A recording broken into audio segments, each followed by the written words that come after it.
আপনার এখানে জুলাই 2024-এ যে চালটা উৎপাদন হয়েছে এটা আপনার এখানে যে পরিমাণ চাল আপনি স্টক করে রেখেছেন, এখন হলো জানুয়ারির আজকে 8 তারিখ, এই 6 মাস আপনি 6 মাস আগের চাল আপনি স্টক করে রাখছেন, আপনি এখন হাই প্রাইসে বিক্রি করতে।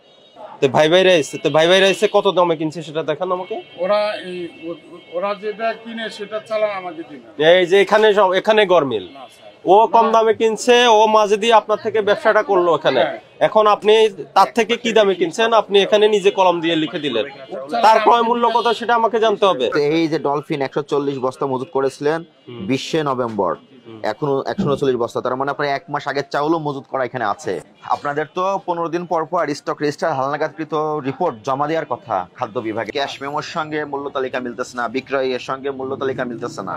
আপনি 1 মাসের ঊর্ধ্বে চাউল মজুত করেছেন, আপনার রেজিস্টারে সেটা বলতেছে। ভিতরে আপনার গোডাউনে কি পরিমাণ চাউল আছে, এখানে কত কি পরিমাণ চাউল আছে এই মুহূর্তে? এটা আজকে আপডেট করছেন? ওই যে রশিদ মিনিকেট লিখলেন কত, 50 কেজির বস্তা 200 টাকা, ঠিক আছে। এটা কবে চালটা আনছেন কবে? যেটা আজকে যে দরটা দিলেন এটা কবে চাল? এটা চালটা আনছি স্যার সপ্তাহে নেব না।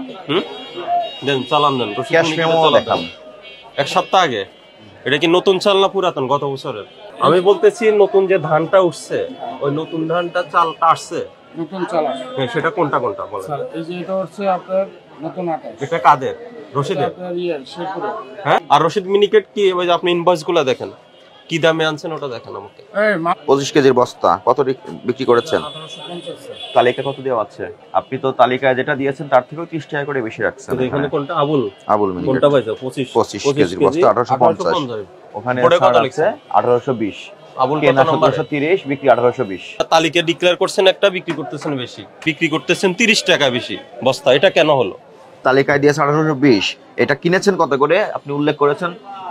1730 টাকা করে কিনেছেন। এই ক্যাশ মেমোটা দেখান। আপনি ওই যে এখানে ডিক্লেয়ার করলেন আপনি কত, 1820 টাকা, কিন্তু আমরা দেখলাম যে এখানে আপনি বিক্রি করছেন এখানে 1850 টাকা। তাহলে আপনি ডিক্লেয়ার করলেন একটা, কিন্তু মানুষের কাছে বিক্রি করতেছেন বেশি। এখানে আপনি যে দামটা নিছে এটা আপনার ম্যাক্সিমাম প্রাইস আপনি ডিক্লেয়ার করছেন, তাহলে আপনি ডিক্লেয়ার করলেন একটা কিন্তু বিক্রি করতেছেন বেশি, এটা তো অন্যায়। বের করেন, এটা অনিয়ম। স্টক লাইসেন্স দেখান। স্টক লাইসেন্স কি পরিমাণ চাউল আছে আপনার এখানে এখন? আপনার স্টক রেজিস্টার আছে? হ্যাঁ, কই রেজিস্টারটা দেখি। স্টক রেজিস্টার বের করেন। এটা রশিদ কবে আনছেন, এটা কবে চালান, এখানে মূল্য কই?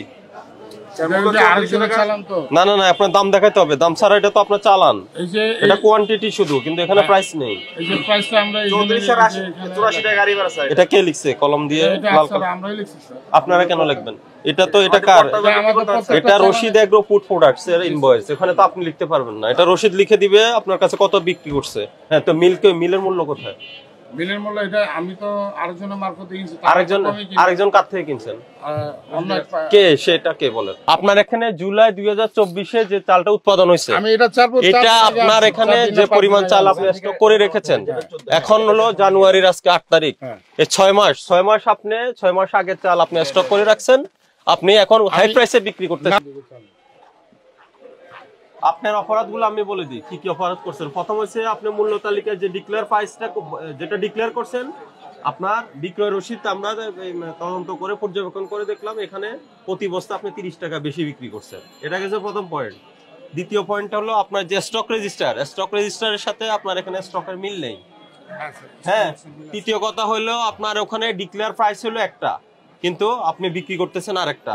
চতুর্থ হলো আপনি ওই যে রশিদ মিনিকেট যার থেকে ক্রয় করেছেন তার কোনো ক্রয় মূল্য নাই, আরেকজনের বিক্রয় মূল্যের উপরে আপনি হাতে লিখে বিক্রয় মূল্য নির্ধারণ করে দিয়েছেন, আপনার ক্রয় মূল্য নির্ধারণ করে দিয়েছেন। এরপরে আপনি যে পরিমাণ চাল মজুত করে রাখছেন, আপনার জন্য আপনি পাইকারি পর্যায়ে কতদিন কতটুকু চাল মজুত করতে পারবেন সেটা কি আপনি জানেন? আমি যতটুকু জানি স্যার 3 মাস। 3 মাস না 300 মেট্রিক টন। 300 মেট্রিক টন 30 দিন। 30 দিন, কিন্তু তার চেয়ে 6 মাসের মজুত করা চাউলের বস্তা পাওয়া যাচ্ছে। এটা আমরা কি বুঝলাম জানেন? কারণ আপনার এখানে আমরা জুলাইয়ের চালও দেখতেছি, জুলাইয়ের চাল, তার মানে কি যখন আপনার বাজার কম ছিল, হ্যাঁ, আপনি বাজার বাড়ার অপেক্ষায় ছিলেন, অতদিন আপনি চাল সরবরাহ করেন, স্টক করেছেন। ব্যবসা ঠিক করেন, ঠিকঠাক মতো করেন, ক্রয় মূল্য বিক্রয় মূল্য এগুলো ঠিক রাখেন, ক্রয় রসিদ বিক্রয় রসিদ ঠিক রাখেন, আগের গুলা যে দামে কিনছেন ওই দামে বিক্রয় শুরু করতে হবে।